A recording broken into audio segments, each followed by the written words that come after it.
औरत ने एक बिल्ली को प्यासा मार दिया, बांध दिया था उसको, बिल्ली को, बेजबान थी बिल्ली, इंसान तो नहीं है।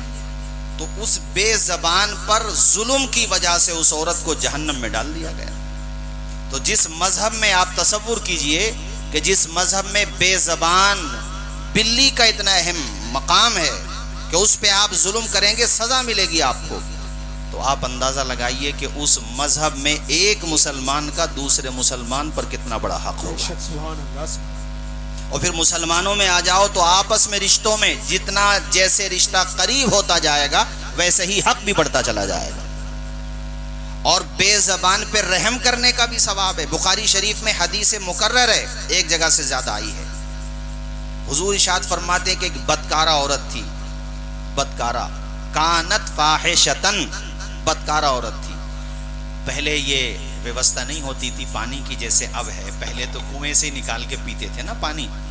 इस वक्त जो जनरेशन है नौजवान, इनको तो समझाना पड़ेगा कि तुमने वो दौर नहीं देखा जो तुम्हारे बाप दादाओं ने देखा है। आपने तो आंख खोली है अपनी तो माशाल्लाह लाइट देखी है आपने, और आपके बाप दादाओं ने वो जमाना देखा है कि लाइट ऐसे आती थी कारी इलियास साहब जैसे अपने संबल में ट्रेन आती है, आती ही नहीं है।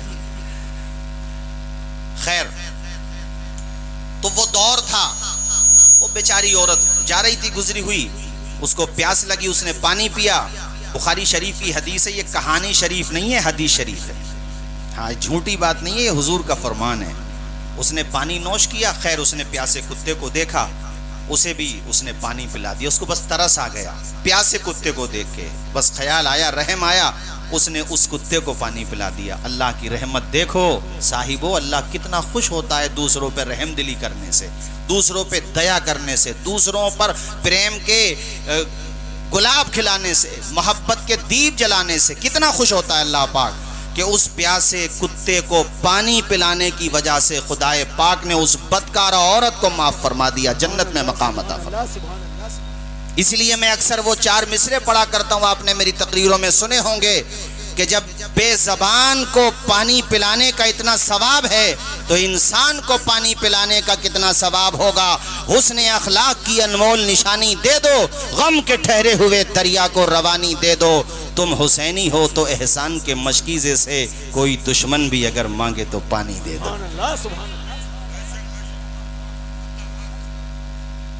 अभी मुझे शायद आप लोगों ने सोशल मीडिया पे देखा होगा, हमारे संबल के ऑनरेबल डीएम साहब ने, राजेंद्र पेंसिया जी, और हमारे एसपी साहब ने, के बिश्नोई जी ने एक प्रोग्राम में मुझे बुलाया। मुझसे कहा कि हज़रत हम ये चाहते हैं कि आप बताइए इस्लाम औरतों के बारे में क्या कहता है। तो मैंने उस अवसर पे भी ये बात बताई थी। मैंने कहा इस्लाम सिर्फ इंसानों की बात नहीं करता, और जहाँ तक बात औरतों की है तो खुदा की कसम इस्लाम वो मजहब है, ये तो सिर्फ नारे दिए जाते हैं बेटी बचाओ बेटी पढ़ाओ। मेरे पैगंबर तो वो हैं कि जिनका नसब ही अल्लाह पाक ने बेटी फातिमा जहरा से चलाया है। अल्लाह ताला ने दुनिया को बता दिया कि बेटियों को जमीन में गाड़ने वालों, बेटियों को जिंदा दरगोर करने वालों, होश के नाखून लो। अगर बेटियां हकीर होती, कमतर होती, तो मेरी सबसे अजीम चहीते, मेरे पसंदीदा, मेरे महबूब, महबूबों के महबूब इमामुल मुरसलीन, जिनके सत्ते में मैंने कुल कायनात को बनाया है, उसकी संतान में बेटी से नहीं चलाता। मेरे खुदा ने दुनिया को बता दिया कि चमकता रहता है दिल का जहान बेटी से, जमाने भर की बड़ी शान बेटी से। जरूरी तो नहीं बेटों से नाम रोशन हो, मेरे नबी का चला खानदान बेटी से। इतना प्यारा मजहब है हमारा। जोर से बोलो इस्लाम। क्या मजहब है हमारा? जोर से बोलो, ऊंचा बोलो, क्या मजहब है? मुफ्ती साहब क़िबला तशरीफ फरमा है। मैंने बताया ना, ये बेहतरीन अदीब भी हैं। ये मदारिस से फारिगीन को पढ़ाते हैं। जो तलबा फारिग हैं इदारों से, यानी फारिग होकर के आते हैं तो वहाँ तखस्सुस करते हैं इनके, वहाँ जाकर माशाल्लाह उन्हें पढ़ाते हैं। बाकी हमारे उलमा आप देख रहे हैं जम्मे गफ़ीर है। सुनो, हमारे वहाँ ये किताबों में पढ़ाया जाता है कि तुम अगर नहर पर भी वुज़ू कर रहे हो, वहाँ पे पानी का चश्मा जारी है, पानी जारी है, वहाँ पर भी ज़रूरत से ज़्यादा पानी इस्तेमाल ना करो, पानी का इसराफ ना करो। तो ये जो मस्जिदों में या मदरसों में या और जगहों पे आजकल टंकियां लगी हुई हैं, इसको खोल के छोड़ न दिया करो। पानी की अहमियत रागिस्तान वालों से पूछो, जो रेगिस्तानी इलाकों में रहते हैं उनसे पूछो, जिन्हें पानी नहीं मिल रहा कि पानी की एक बूंद कितनी कीमती होती है। इसलिए कभी भी पानी को जाये न करो। मैं कहा करता हूं कि जिस मजहब में जरूरत से ज्यादा पानी बहाने की इजाजत नहीं है मौलाना आमिल साहब, उस मजहब में किसी बेगुनाह का खून बहाने की इजाजत कैसे हो सकती है। इसीलिए वेलकम सीलमपुर, जाफराबाद, दिल्ली के विभिन्न हिस्सों से आने वाले मेरे तमाम तालीम याफ्ता हजरात, बुजुर्गों, दोस्तों, नौजवान साथियों, डंके की चोट पर स्वामी शंकराचार्य लक्ष्मी जी ने मुंबई की सरजमीन पर 25 से 30 हजार की भरी सभा में कहा था, वो झूठ बोलते हैं जो ये कहते हैं कि इस्लाम आतंकवाद का दर्ज देता है। इस्लाम तो वो है कि न गोला, न बारूद, न बम से, इस्लाम तो फैला है मोहम्मद के करम से। सुभान अल्लाह, सुभान अल्लाह, सुभान अल्लाह, नारे तकबीर, नारे रिसालत, उलमाए अहले सुन्नत, सुभान अल्लाह, सुभान अल्लाह। इस्लाम तो इतना प्यारा मजहब है। हुकूक की बात आई, कारी इलियास साहब ने जहन बनाया। मैंने पहले ही कहा था कारी साहब से कि भाई कम से कम 60 मिनट तो जरूर देना ताकि मैं अपनी बात कह सकूं। मुफ्ती साहब हमारे माशाल्लाह अजीजुल कद्र मेरे बड़े भाई, वैसे ये मुझे बड़ा मानते हैं, इनकी शफकत है। नूरुन नबी के इमाम हमारे हज़रत मौलाना मोहम्मद अली साहब, ये उसी इदारे से फारिग हैं जिस इदारे में मैंने भी तालीम हासिल की है। उनके करीब में मुदर्रिस साहब भी बैठे हुए हैं माशाल्लाह। अल्लाह ताला सबको सदा बहार रखे, ज़ोर से बोलिए आमीन। मुस्तफ़ा मस्जिद से भी तशरीफ़ लाएँ, अलग अलग जगहों से अल्लाह पाक सबको खूब बरकतें अता फरमाए। और आपके जलसे में आवाम में आस पास के लोग नहीं हैं, बल्कि संगम विहार से हमारे इलियास भाई तशरीफ लाएं, मुफ्ती इलियास साहब और हमारे कारी साहब। जब हम बहुत छोटे थे तो हम अपने कारी साहब की तकरीर सुना करते थे माशाल्लाह।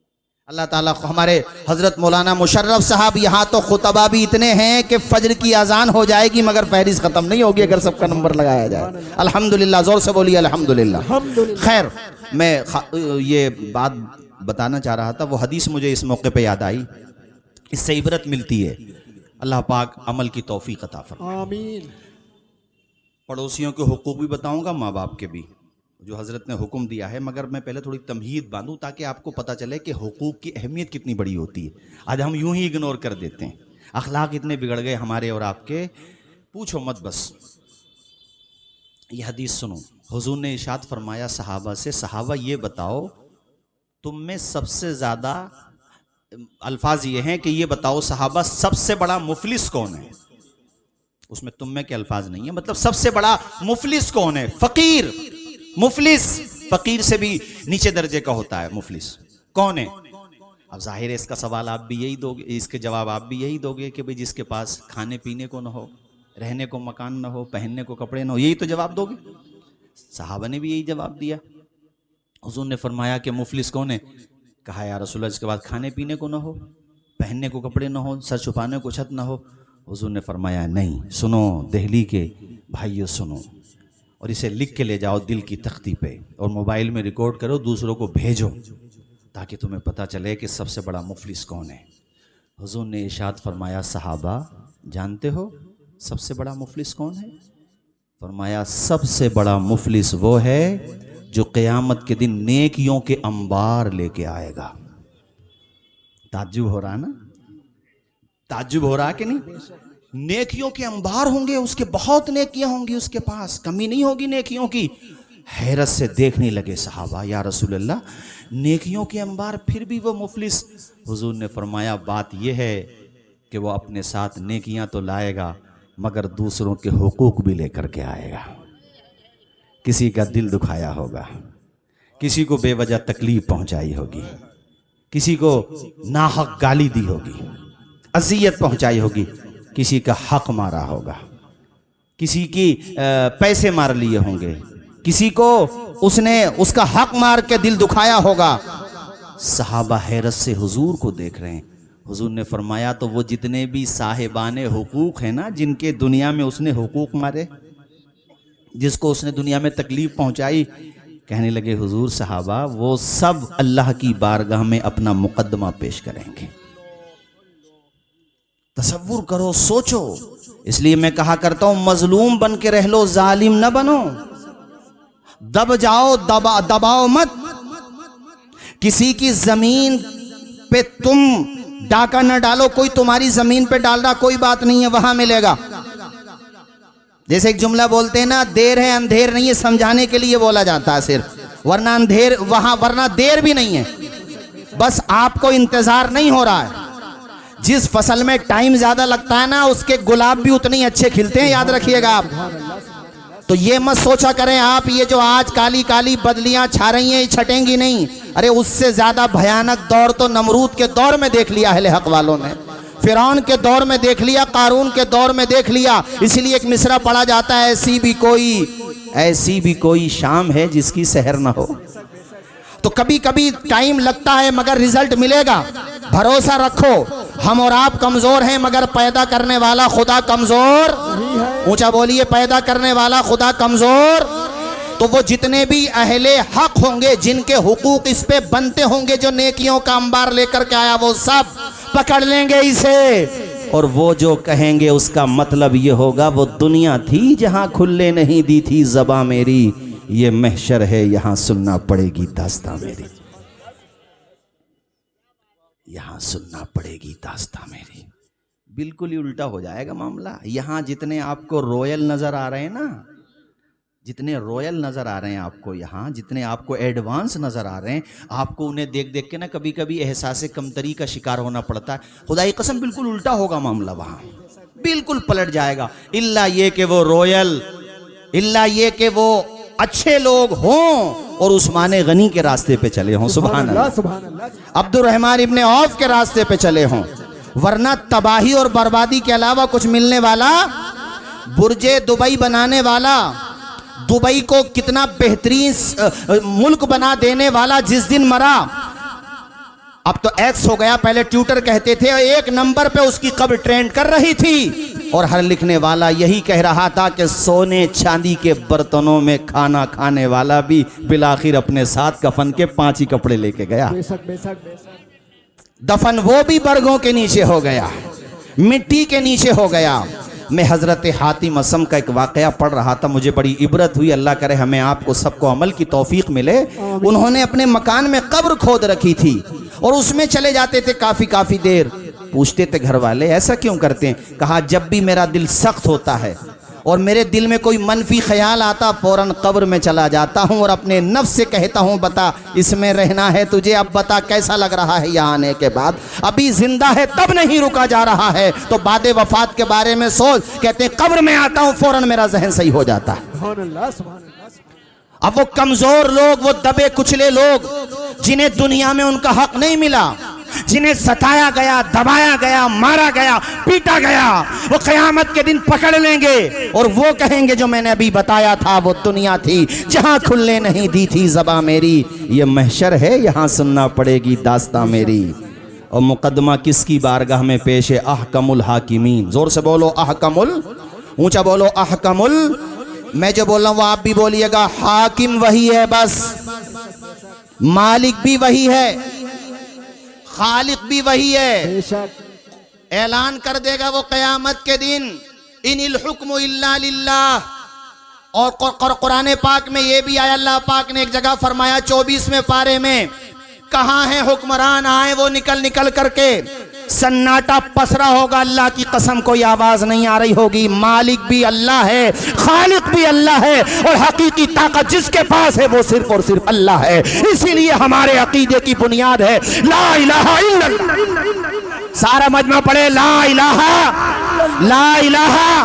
और इस अकीदे पर मजबूती के साथ अगर तुम्हें मुजस्सम ईमान देखना हो तो हमारे जैसे लोगों को न देखो। मुजस्सम ईमान देखना हो, फलस्तीन में दूध पीते बच्चों को देखो, छोटे छोटे बच्चों को देखो, मलबों के ढेर पे भी बैठे हैं, ऊपर से आग बरस रही है, तब भी उनकी जबान से अगर निकल रहा है तो पैदा करने वाले खुदा का नाम निकल रहा है। ईमान होता है ये।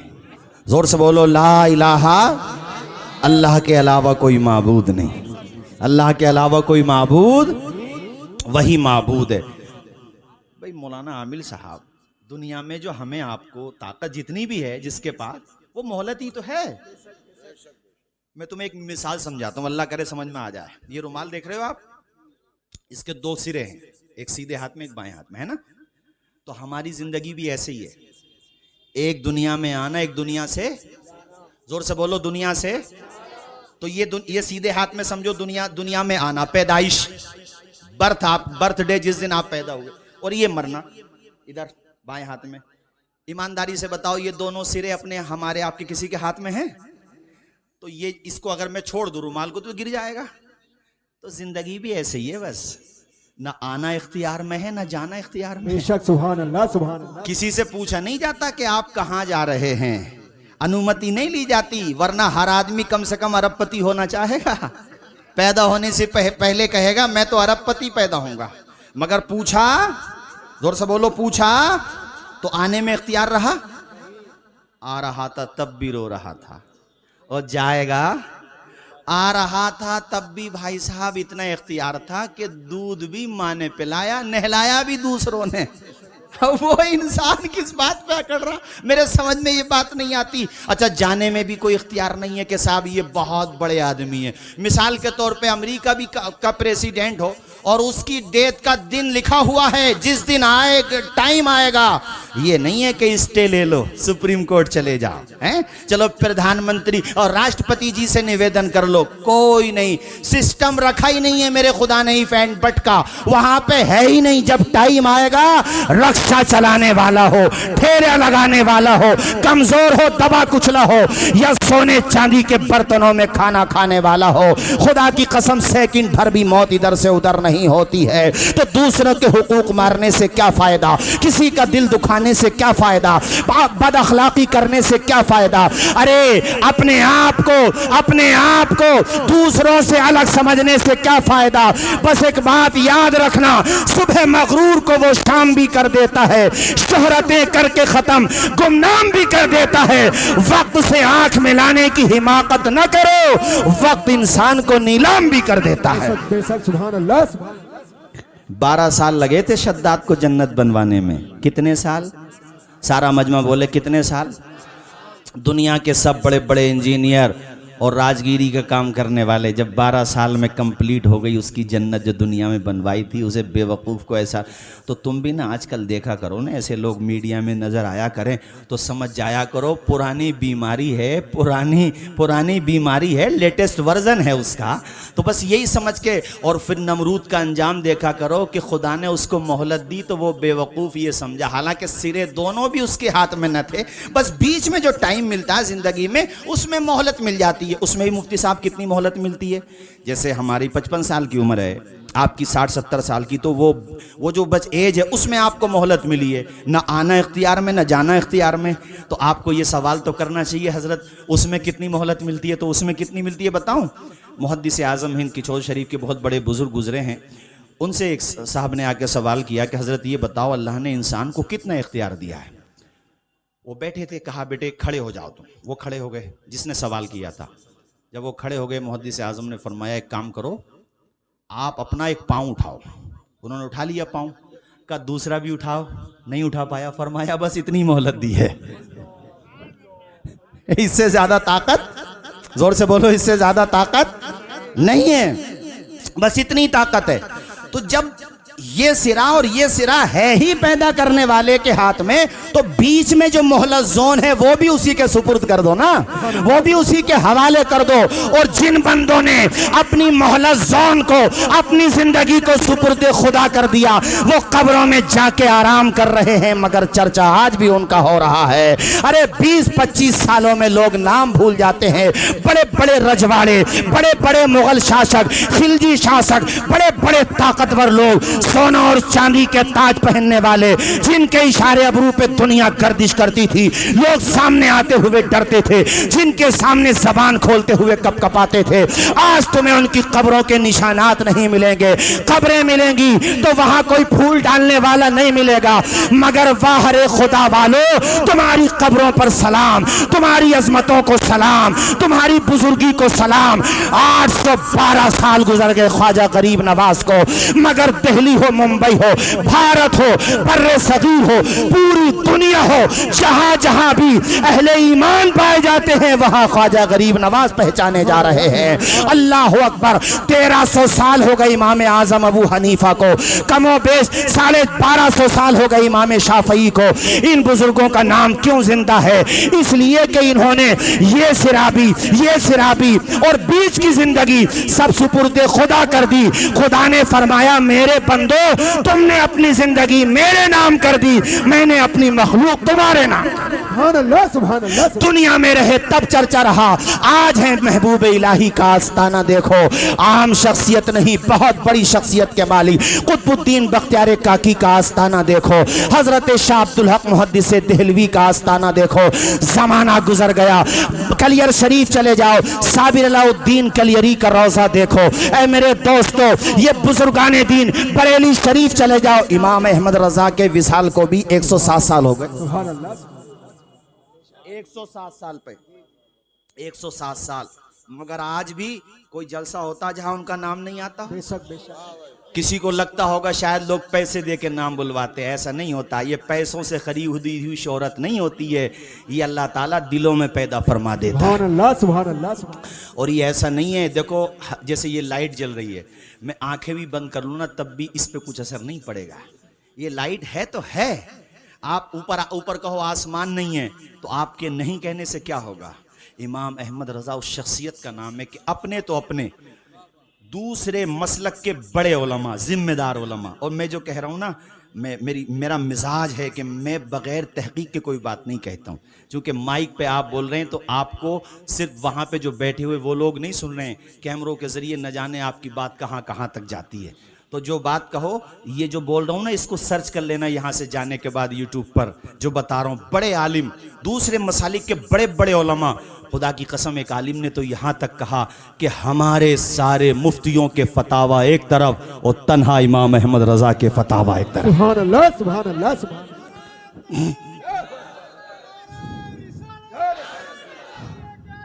जिंदाबाद। अल्लाहु अकबर। एक आलिम ने यहां तक कह दिए 100 साल का लफ्ज कहा उन्होंने कि हमारे उलमा के 100 साल के लिखे हुए फतावा और तन्हा इमाम अहमद रजा के फतवा। बात क्या है, जब इंसान पढ़ता है, अरे हम किताबों में हमने भी पढ़ा, चूँकि इमाम अहमद रजा से भी मंसूब ये प्रोग्राम है, थोड़ा 10-20 मिनट उस हवाले से भी बोलना चाहूँगा।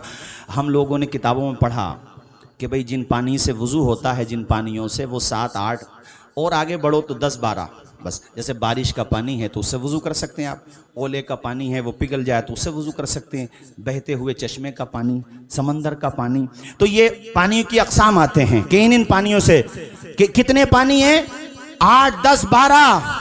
मगर जिस इमाम अहमद रजा के नाम से ये जलसा हो रहा है, उन्होंने जब ये काइंड्स ऑफ वाटर पानी की जब किस्में बयान की कि कितने पानियों से वुज़ू होता है, तो खुदा की कसम आला हजरत का कलम लिखता चला गया, यहां तक कि उन पानियों की तादाद 150 के करीब हो गई। 150, अंदाजा लगाइए।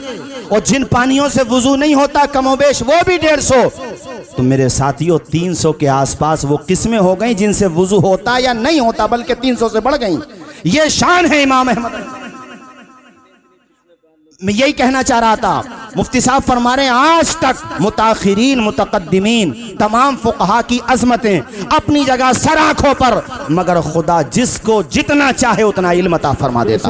मुतकद्दिमीन मुताखिरीन बेशक उन्हीं के फतावा, उन्हीं के जुज़ियात, उन्हीं के उसूल, उन्हीं के फुरू से इस्तिफादा किया और खुद उसका इकरार करते इमाम अहमद रजा, मगर अल्लाह ताला ने उनको ये शान अता फरमाई कि किसी ने उतनी किस्में पानी की नहीं की हैं। इसीलिए मैं कहा करता हूं, जिसने पानी को भी पानी कर दिया उस शख्सियत का नाम आला हजरत है।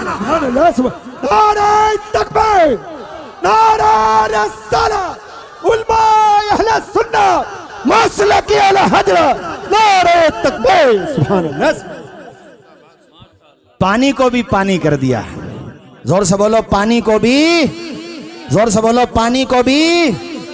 अरे वो एक साहब हज पे गए तो उस दौर में ये ऐसा नहीं था जैसे आप देखते हैं गुंबद खजरा, मतलब गुंबद खजरा था उसी जगह पे, लेकिन वहाँ पे तौसी का काम नहीं हुआ था, बल्कि वो 2 खजूर के दरख्त थे। तो उनकी नीयत गलत न थी। उन्होंने ये कहा कि कब हैं दरख्त गुंबद शह वाला के सामने। शायरों का ज़ौक़ होता है, कभी आप किसी शायर के साथ सफ़र कीजिए तो पूरा दीवान आपको जब तक नहीं सुना देंगे नहीं सोंगे न सोने देंगे। हाँ, शायर का ज़ौक़ होता है, उसका एक जुनून होता है, अच्छी बात है। इसी दौरान हमारे माशाअल्लाह हाँ नब्बाज हैं अल्हम्दुलिल्लाह, और कौम के लिए आवाज़ उठाते हैं, मिल्लत के लिए आवाज़ उठाते हैं हज़रत मुफ्ती अशफाकुल क़ादरी साहब माशाअल्लाह। और 22 नवंबर को ताल कटोरा स्टेडियम में बहुत बड़ी कॉन्फ्रेंस ये करने जा रहे हैं। आप तमामी हजरात जाएंगे कि नहीं जाएंगे, हाथ उठा के बताइए। और इंशाअल्लाह उसमें हुकूमत से भी मुतालबात किए जाएंगे, आप लोग तशरीफ़ ले जाइएगा। ऐसी आवाज़ों को ज़िंदा रखो जो तुम्हारे लिए बुलंद होती हैं। किसी से थोड़ा मोड़ा इख्तिलाफ घर में हो जाता है, मगर उन आवाज़ों की कदर करो, वरना लोग तुम्हारे लिए आवाज़ उठाना बंद कर देंगे। इसलिए आप इन आवाज़ों की कदर करो, अहमियत को समझो। खैर, तो शाहिर साहब ने क्या कहा, वो जो खजूर, आप यहाँ से जाने के बाद गूगल पे सर्च कर लेना, पुरानी तस्वीरें गुंबद खजरा की निकल आएंगी। 2 खजूर के दरख्त थे वहाँ पे। तो उसने शायर ने कहा, कब हैं दरख्त गुंबद शह वाला के सामने, मजनू खड़े हैं खैमे लैला के सामने, माज़अल्लाह।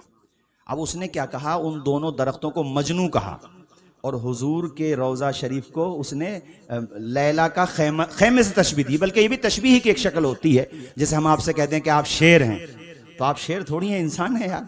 मतलब ये कि शेर की तरह बहादुर हैं, ये मतलब होता है। तो ऐसे उसने कहा कि कब हैं दरख्त गुंबद शह वाला के सामने, मजनू खड़े हैं खैमे लैला के सामने। आला हजरत का इश्क ये था, तड़प गए, मेरे हुजूर के रोज़े को खैमे लैला कहते हुए शर्म नहीं आती तुम्हें?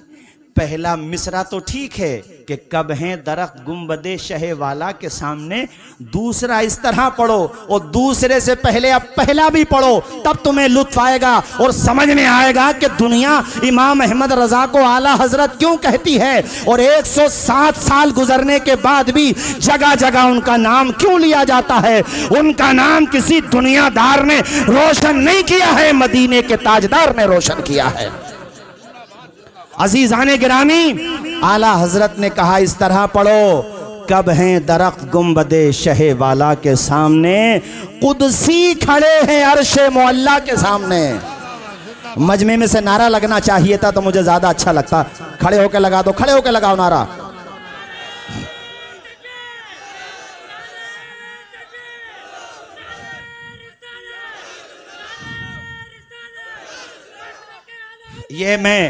ये जो बोल रहा हूँ ये मैंने सोचा नहीं था, मगर माशाल्लाह माहौल ऐसा बना के जहन में आती चली गई बातें। एक बात और, एक शायर साहब, मैं नाम नहीं लेता सबकी, बहरहाल मैं उनकी अजमतों के हवाले से कोई पसो पेश के नहीं कह रहा हूँ, बस ठीक है, इंसान गलती कर जाता है। एक साहब आए, उन्होंने कहा कि इमाम अहमद रज़ा हम कुछ लिख कर के लाएँ, सुन लीजिए।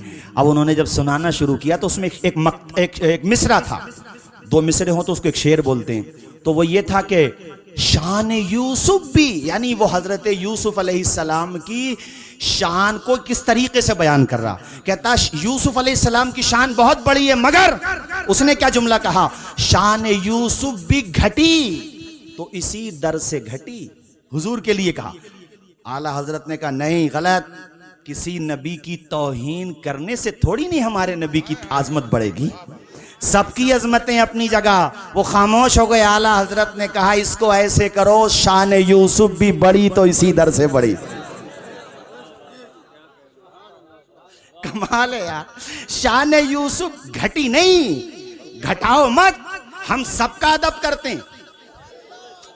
वो ईसाई हैं जो मूसा अलैहिस्सलाम को गालियां देते हैं, वो यहूदी हैं जो हजरत ईसा अलैहिस्सलाम को गालियां देते हैं, और हम प्यारे नबी के उम्मती हैं जो हर नबी की अजमत को मानते हैं। हम सबको सलाम करते हैं, हम सबसे प्यार करते हैं। वो उसका मकसद ये था कि उनकी शान बहुत बड़ी है, मगर हुजूर के दर पे आई तो घट गई। आला हजरत ने कहा घटी नहीं, शान यूसुफ भी बड़ी तो इसी दर से बड़ी। ये है आला हजरत, इसलिए जमाना इनको सलाम करता है। अरे अल्लामा शामी जैसा अपने दौर का नाबग़े रोजगार फकीह बेबदल, जिसने सैकड़ों जुज़ियात दिए, आज भी कोई सेमिनार ऐसा नहीं, आज भी कोई फिक़ही महफिल ऐसी नहीं जहां अल्लामा शामी से इस्तिफादा न किया जाता हो।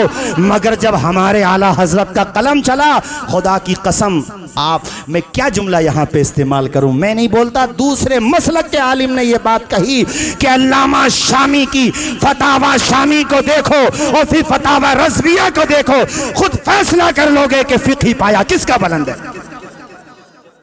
जद्दुल मुमतार मेरे उस्ताद गिरामी हज़रत मोहम्मद अहमद मिसबाही, अल्लामा मोहम्मद अहमद मिसबाही साहब क़िबला ने एक पूरी किताब लिखी है इमाम अहमद रज़ा जद्दुल मुमतार के आईने में। उसमें कई मिसालें भी दी हैं, मिसालें देने का टाइम नहीं है, बात बीच में आई तो मैंने आपको बताया था। बात कहाँ से निकली कि जिन्होंने अपनी ज़िंदगी, जो मोहलत जोन, मैंने लफ्ज़ बोला था मोहलत जोन, आपको टाइम मिल रहा, वो सुपुर्दे खुदा कर दी, वो दुनिया से चले गए। यार मैं इन युवाओं से पूछूं ना, जो हिस्टोरियन, उनकी बात नहीं करता, जिनके सब्जेक्ट में हिस्ट्री है वो तो बता देंगे, लेकिन आज़ादी के बाद से ना दिल्ली में कितने चीफ मिनिस्टर रहे, सीएम की बात करो, एमएलए की तो छोड़ ही दो, सीएम के नाम नहीं बता पाएंगे दिल्ली में आज़ादी के बाद। शीला दीक्षित जी तक तो बता देंगे, और जो ज़्यादा भाई सियासत में उनकी बात नहीं करता, दिल्ली में नहीं बता पाओगे। और पीएम के भी अगर मैं बात करूं ना तो चंद के नाम बता पाओगे, और 800-900 साल मुसलमानों को दौर रहा, 10-20 के नाम बता पाओगे, सबके 10-20 ज्यादा कह दिए मैंने, 5-7 के नाम बता पाओगे, नहीं बता पाओगे। यार उनके पास सल्तनतें थी भाई, सिक्के चलते थे उनके नाम के, लोग कांपते थे उनके नाम से, नाम खत्म हो गए, मगर गरीब नवाज का नाम आज भी जिंदा है, 812 साल हो गए। अलाउद्दीन कलियरी का नाम आज भी जिंदा है, मखदूम सिमनानी का नाम आज भी जिंदा है, ताजुल फहूल बदायूनी का नाम आज भी जिंदा है, हजरत महबूब इलाही का नाम, जोर से बोलो, जिंदा है, महबूब इलाही का नाम, हजरत कुतुबुल मदार का नाम आज भी जिंदा है, इमाम अहमद रजा का नाम आज भी जिंदा है। ए दिल्ली के गयूर मुसलमानों, वजह क्या है? ताकत और सरवत वाले, सल्तनत वाले, तख्त और ताज वाले मिट्टी में जाकर बेबंदे खाक हो गए, अल्लाह वालों का नाम आज भी क्यों जिंदा है? जवाब सुनो, दामने मुस्तफा से जो लिपटा यगाना हो गया, जिसके हुजूर हो गए उसका जमाना हो गया।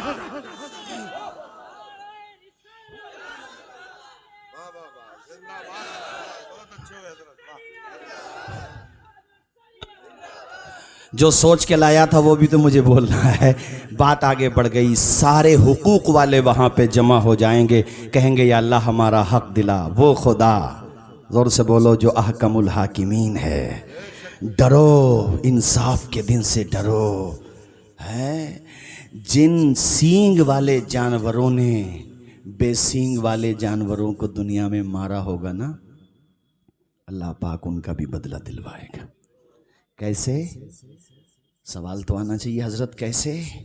जो बेसींग वाले जानवर थे ना दुनिया में, अल्लाह ताला उनको सींग अता फरमाएगा और सींग वालों को बेसींग कर देगा। अल्लाह पाक फरमाएगा बदला लो, क़यामत का दिन वो दिन है। इसीलिए तो कुरान ने कहा डरो क़यामत के दिन से, औरतों के हमल ज़ाये हो जाएंगे। एक दूध पिलाने वाली औरत अपने बच्चे से बेखबर हो जाएगी। ऐसा भयानक दिन है क़यामत का। हमारे वहाँ तो अब जलसों में क़यामत का जिक्र ही ख़त्म हो गया, महफिलों में ख़त्म हो गया, चाय खानों पे ख़त्म हो गया, जबकि वो आना है। ज़ोर से बोलो वो। और कुरान ने क्या कहा? व नराहु करीबा, वो दूर नहीं है, करीब है। ज़ोर से बोलो वो। ऊंची ऊंची बिल्डिंगें देख के धोखे मत खाया करो। आसमान को हवाओं में परवास करता देखकर इंसान को ये न सोचो कि क़यामत पे कंट्रोल कर लेंगे। जो इंसान अपनी मौत पे कंट्रोल ना कर सका वो क़यामत क्या रोकेगा यार। वो तो जो तुम देख रहे हो, कुरान ने पहले ही कह दिया कि ये होना है। कुरान ने पहले ही कह दिया आफाक में हम अपनी निशानियां दिखाएंगे। सवारियों के बारे में कुरान ने कह दिया वयख्लुक़ु मा ला तालमून, ऐसी सवारियां पैदा होंगी जिन्हें तुम नहीं जानते हो अभी। तो हर चीज़ कुरान के अंदर अल्लाह पाक ने बयान फरमा दी है, मगर उसमें क़यामत भी है, आएगी क़यामत। सोचो ज़रा, बेसींग वाले जानवर को अल्लाह सींग अता फरमाएगा। मुफलिस इससे बड़ा कौन होगा कि नेकियों के अंबार लाया था। आ जाएंगे वो सब। अल्लाह पाक फरमाएगा इतनी नेकियां तू ले ले अपनी, तेरे हिस्से में इतनी नेकियां आती, इसने तेरे इतने पैसे लिए थे ना, उस पैसे के बदले में इतनी नेकियां तू ले जा, अभी बची नेकियां इतनी तू ले जा, ये तेरा दिल दुखाया था, गाली दी थी इसने, इतनी नेकियां तू ले जा। मुझे बताओ, अपनी आँखों के सामने उजड़ता हुआ वो चमन देख रहा होगा, और वो भी ऐसी जगह कि जहाँ अब उसे चांस भी नहीं मिलने वाला नेकी कमाने का, सारी नेकियां ख़त्म। बताओ दिल्ली के लोगों, उससे बड़ा मुफलिस है कोई? ऊंचा बोलो, है कोई मुफलिस? अभी बात पूरी नहीं हुई। हुजूर फरमाते हैं लोग अभी भी बाकी रह जाएंगे, जिनके दिल दुखाए होंगे इसने, जिनके हक मारे होंगे, वो अभी भी बाकी रह गए। अल्लाह पाक फरमाएगा तुम अपने गुनाह इसके गर्दन में डाल दो। अल्लाह अकबर। एक दफ़ा आला हज़रत ने एक बच्चे पे ना सख्ती कर दी, ऐसी आपकी तवज्जो नहीं थी, कोई बात निकल गई आपकी ज़बान से, जब आपका गुस्सा मतलब ठंडा हुआ, उस बच्चे को बुलाया, कहने लगे हज़रत मैं तो आपका मतलब औलाद दाखिल हूँ हज़रत, कोई बात नहीं, आपने डांट भी दिया। कहा बेटे मुझे माफ़ करो, मुझे माफ़। रोने लगे, रोने लगे हैं, रोने लगे, माफ़ करो। आजकल क्या है, किसी मजदूर को कुछ भी बोल देता, कोई भी चलता हुआ इंसान गाली बक देता है, तकलीफ़ दे देता है। यार वो इंसान है, ये देख के अल्लाह ने तुझे देने वाला हाथ दिया है, उसे लेने वाला हाथ दिया है। जलील न कर किसी को, जलील है। आजकल मैं देखता हूँ हमारे हुजूर ने तो कहा पसीना खुश्क होने से पहले पहले उसकी मजदूरी दे दो। तुम लोग कारखाने चलाते हो, अल्लाह तुम्हें खूब दे, खूब फलो फूलो। ज़कात देते हो माशाल्लाह, नहीं देते हो तो दिया करो, लेकिन अपने कारखाने में काम करने वाले किसी कमज़ोर दबे कुचले को कभी हिकारत की नज़र से न देखना, कभी भी मत देखना, चूँकि तुम्हारे लिए पिलर हैं ये। अगर ये मेहनत करना बंद कर दें, तुम हाथ पे हाथ रख के बैठोगे तो दुनियावी नुकसान है, और अगर ये दिल से बद्दुआ दे दें, आखिरत के भी नहीं रहोगे, ये उखरवी नुकसान है तुम्हारा। ये ना हो कि तुम्हारे सारे खर्चे चल रहे हैं और ये तुम्हारे वहाँ पे काम कर रहे हैं, तो तुम्हारे पड़ोसी भी हैं। अब जोर से बोलो, ये तुम्हारे, बल्कि तुम्हारे कारखाने से चले जाएं ना तो जिंदगी भर तुम्हें याद करें, यार वो बहुत भले इंसान थे भाई। वेलकम में उनका कारखाना था सीलमपुर में, बहुत भले थे भाई, कभी ज़रूरत पड़ी मना ही नहीं किया, पेमेंट हैंड टू हैंड देते थे। तारीफ करें तुम्हारी, पड़ोसी की तारीफ हो ना तो कीमत बढ़ जाती है। जैसे अब्दुल्ला इब्न मुबारक के पड़ोस में एक यहूदी रहता था, वो मकान बेचने लगा, ग्राहक आ गए तो उसने मकान की डबल कीमत ली। जैसे मिसाल के तौर पे यहाँ इस इलाके में कोई फ्लैट हो 25 लाख का, उसने 50 लाख मांगे। उसने कहा यार 25 लाख का वो पड़ोस में बिका है, तू 50 मांगता है। एकदम मैं समझाने के लिए कह रहा हूं, उसने जो कीमत मांगी डबल। तो वो यहूदी था, यहूदी ने कहा 25 लाख तो ले रहा हूं मकान के, और 25 लाख ले रहा हूं अब्दुल्ला इब्ने मुबारक के पड़ोस के।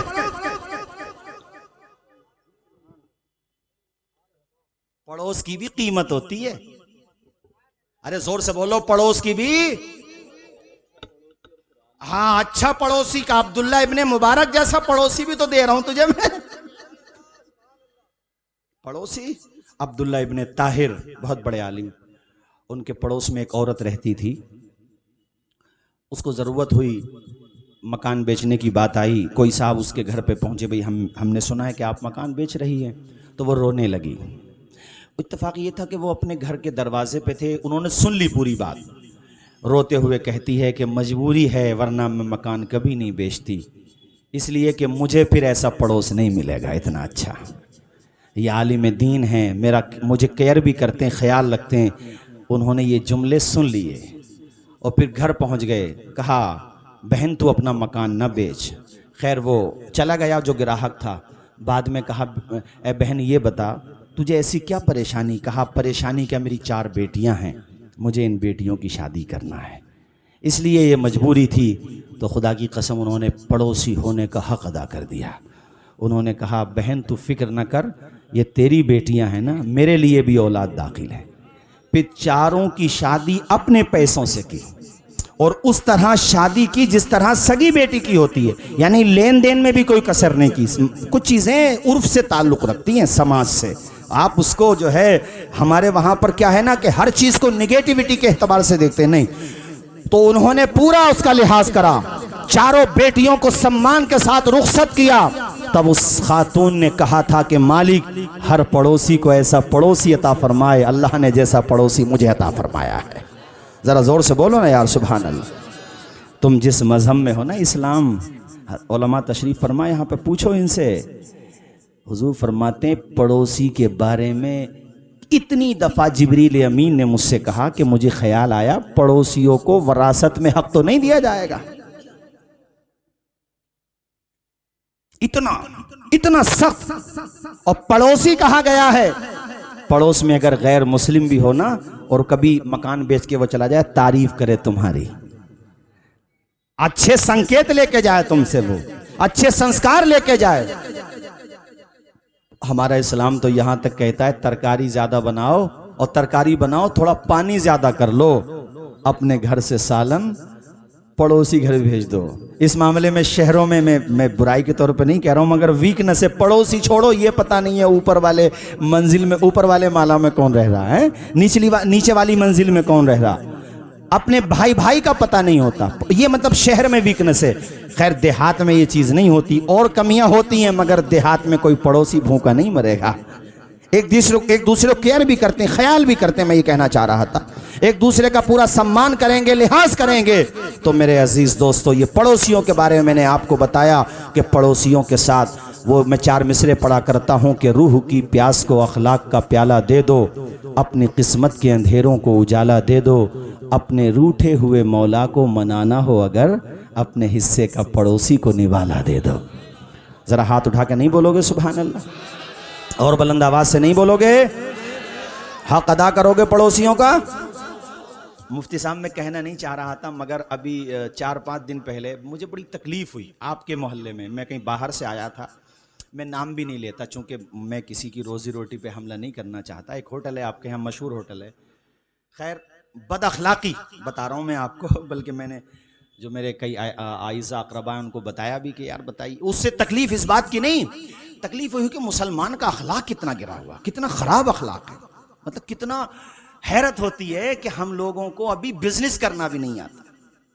अपने कस्टमर से किस लैंग्वेज में बात करना, किस अंदाज में उससे बोलना है, बताइए कितना मतलब अखलाक से कितने गिर गए मुसलमान। अरे यार तुम तो वो थे कि यही जामा मस्जिद की सीढ़ियाँ थीं, किसी अंग्रेज का ब्रीफ केस, बड़ा पर्स रहा होगा जहाँ तक मेरा ख्याल है, चूँकि जैसे वाक़े में है तो उससे बड़ा पर्स ही रहा होगा, वो ब्रीफ केस टाइप से रहा होगा। अच्छी रकम थी और मांगने वाला फ़कीर था बेचारा, गरीब आदमी, उसके हाथ लग गया। वो उसने आवाज़ दी मगर भीड़ भाड़ में वो निकल गया अंग्रेज़। आना हुआ एक टाइम के बाद उसका, कहा साहब वो आपका, उसने पहचान लिया, कहा वो आपका जो पर्स है, ब्रीफ केस है, वो हमारे पास है, ले गए। वो झोंपड़ी देखता था, कभी इनको देखता था कि कितने बुलंद अखलाक हैं, और फिर उसने कहा कि मैं इस पर्स को खोल के देखना चाहता हूँ। पर्स खोल के देखा तो अंग्रेज़ ने कहा तुमने तो इसको चेक भी नहीं किया इसमें कितना पैसा रखा हुआ था, चाहते तो तुम्हारी ज़िंदगी बन जाती इन पैसों से। उस फ़कीर ने कहा था माली एतबार से बेशक हम गरीब हैं, मगर खुदा ने हमें दिल बहुत बड़ा दिया है। हम मोहम्मद अरबी के ग़ुलाम हैं, हम प्यारे नबी, बोलो सारे लोग सल्लल्लाहु अलैहि वसल्लम, सारे लोग पढ़ो सल्लल्लाहु अलैहि वसल्लम, उनके ग़ुलाम हैं हम भूखे रह जाते मगर इसे खोल के नहीं देखते। तो उस अंग्रेज़ ने उस मौके पे ये बात कही थी कि जब दिल्ली में रहने वाले एक अदना से ग़ुलाम की शान ये है, तो नबियों के इमाम मोहम्मद अरबी की शान क्या होगी। तो अपने आका के सिर्फ नारे नहीं लगाना, हमें नारे तो लगाना ही है, मगर किरदार भी अपनाना है, हमें अपना अखलाक भी अच्छा करना है। उनकी जाम जम आँखें शीशे बदन मेरा, बदन मेरा उनकी बंद मोटी में है, सारा बागपन है मेरा। आशिक़े नबी हो मैं, वारिसे अली हो मैं, अरे वारिसे अली हो मैं, मैला हो न पाएगा, जोर से बोलो, मैला हो न पाएगा, हश्र तक कफन है मेरा। हाथ उठा के पढ़ो, मैला हो न पाएगा, हश्र तक।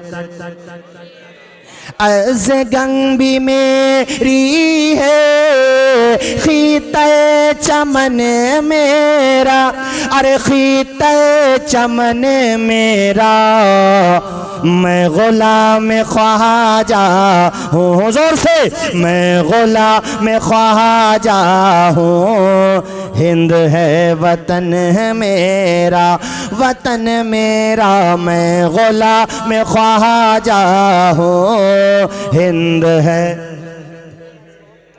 आखिर में जो बात कही थी उसका एक हिस्सा बाकी है, मौलाना मोहम्मद अली साहब क़िबला, और वह वो मुकम्मल करके फिर तकरीर ख़त्म करता हूँ। माँ बाप के बारे में भी बोलने के लिए मुझसे कहा, हालांकि वो नहीं भी कहते तो मैं बोलता, क्योंकि हुकूक बयान हो सबके, तो इंसानी रिश्तों में सबसे बड़ा, जो खूनी रिश्तों में सबसे बड़ा हक हमारे ऊपर है वो हमारे माँ बाप का है।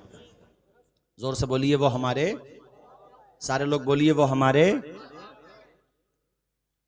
देखो और मज़ाहिब में भी माँ बाप के बारे में मिलता है, मगर हुजूर ने जो उनकी अजमत बताई है ना, उसकी नज़ीर नहीं मिलेगी आपको। इंतहा कर दी, क्या फरमाया? बाप जन्नत का दरवाज़ा, माँ के कदम के नीचे, ऊंचा बोलिए, माँ के कदम के नीचे। जब कदमों का आलम यह है तो माँ के सर का मकाम क्या होगा? जिंदा है ना माँ आपकी, माशाल्लाह। जिसकी माँ जिंदा है मुबारकबाद है वो, जिसका बाप जिंदा है मुबारकबाद है। अभी तजर्बे की बात बता दूं मैं आपको। एक साहब मुझसे कहने लगे, हमारे इलाके के पास में एक विलेज है, कहने लगे हज़रत वो तकरीर सुनी मैंने आपकी, और भी उलमा की सुनता रहता हूँ, माँ बाप बहुत नाराज़ हैं, राज़ी कैसे करूँ उन्हें, राज़ी नहीं होते मुझसे। उन्होंने कहा, हमने कहा यार तुम माँ बाप को राज़ी करना भी नहीं जानते, वो भी हमें बताना पड़ेगा। हज़रत मुंह फेर लेते हैं, अब्बा भी और हमारी अम्मा भी। उसने अम्मा कहा, वो जहाँ का रहने वाला, उधर की लैंग्वेज ऐसी है, अम्मा भी और अब्बा भी। मैंने कहा मुंह फेर लेते हैं, कोई चांस नहीं। कहा हज़रत मुंह हमारी तरफ चेहरा भी नहीं करते। हमने कहा सुनो, एक फार्मूला हम आपको बता रहे हैं, इस्तेमाल करके देखो, इंशाल्लाह कॉल करोगे और मुस्बत कॉल करोगे, अच्छा जवाब आएगा। खैर, मैंने कहा सुनो, आज तक तुमने अपनी टोपी, अपनी पगड़ी दुनियादारों के पैरों में डाली है, एक दफ़ा बाप के पैर में डाल के देख। मैंने कहा सबके पाँव पकड़े हैं, माँ के पाँव पकड़ के देख। यार उसका फ़ोन आया मेरे पास, कहा अब्बा को तो 5-6 मिनट लगे राज़ी करने में हज़रत, पाँव पकड़ लिए। और मैंने उससे ये भी कहा था, कह देना अब्बा या तो आज मारी दो फिर जान से, या फिर माफ़ करो। जब तुम माफ़ नहीं करते तो फिर रहने का मतलब क्या है? कहते पाँव पकड़े, अब्बा को 5-7 मिनट में मैंने मना लिया, और अब्बा भी बिलक बिलक के रोने लगे। मैंने यही कहा जो आपने मुझे बताया था। मैंने कहा फिर माँ का क्या रहा? कहा हज़रत माँ के तो पाँव ही पकड़े, माँ ने कलेजे से चिमटा लिया। जोर से बोलो, माँ ने कलेजे से चिमटा लिया और कहा बेटे ना मैं तुझसे कल नाराज़ थी, ना मैं तुझसे आज नाराज़ हूँ, बस बात यह है कि तू तल्ख जुमले ना बोला कर, तू सख्त जुमले ना बोला कर। कुर्बानी याद करो साहिबो माँ बाप की, है जब प्रेग्नेंट थी तुम्हारी माँ और डिलीवरी का टाइम आया था ना, वो पीरियड ऐसा होता, वो वक्त ऐसा होता, वो टाइम ऐसा होता है। यहाँ उलमाए किराम का नूरानी काफिला जलवाबार है, पूछिए इनसे, ये बताएंगे आपको कि बवक्ते विलादत जिस औरत की मौत हो जाती है, अल्लाह ताला उसको शहादत का दर्जा अता फरमाता। कैसी तकलीफ होती होगी माँ को, कैसा दर्द होता होगा माँ को, लेकिन वो उसने तेरे रुखसार को देखा, गुलाबी होठों को देखा, उसने तेरी कोशादा पेशानी को देखा, उसने तेरी नरगिसी होठों को देखा, तेरी आंखों को देखा। माँ अपनी तकलीफ भी भूल जाती है। जोर से बोलो जरा, ऊंचा बोलो, ये माँ होती है यार। किसी और के बच्चे को लेकर बैठो जरा 1 घंटा, दिमाग खराब हो जाएगा। 20,000 रुपये भी तुम्हें कोई सैलरी देना किसी बच्चे को पालने की, 30,000 भी नहीं लोगे। बोले भैया हम अपने वेलकम में अपने वही काम करेंगे, सिलाई वाला, हमारे बस की बात नहीं है यार। पालन पोषण भी करो, फिर 1000 तरह के मामलात हैं 30,000 रुपये में। लेकिन ये माँ है, पूरी रात बुखार में थे, गोद में लेके बैठी रही। यार किस किस एहसान का शुक्रिया अदा करोगे अपने माँ बाप का, ये बता। कौन कौन से एहसान का शुक्रिया अदा करोगे। इसलिए माँ बाप के चेहरे की झुर्रियों से नफरत ना किया करो, माँ बाप के खांसने से अदावत ना किया करो, बुरा ना जाना करो, बल्कि उनके चेहरे की झुर्रियों को सुन्नते मुस्तफा के सांचे में ढलने के बाद देख, रब्बे काबा की कसम तू भी यही कहेगा कि जमीन पर एक ही औरत दिखाई देती है, फकत माँ की मोहब्बत दिखाई देती है। ए बूढ़ी माँ, तेरे चेहरे की झुर्रियों की कसम हर एक लकीर में जन्नत दिखाई देती है।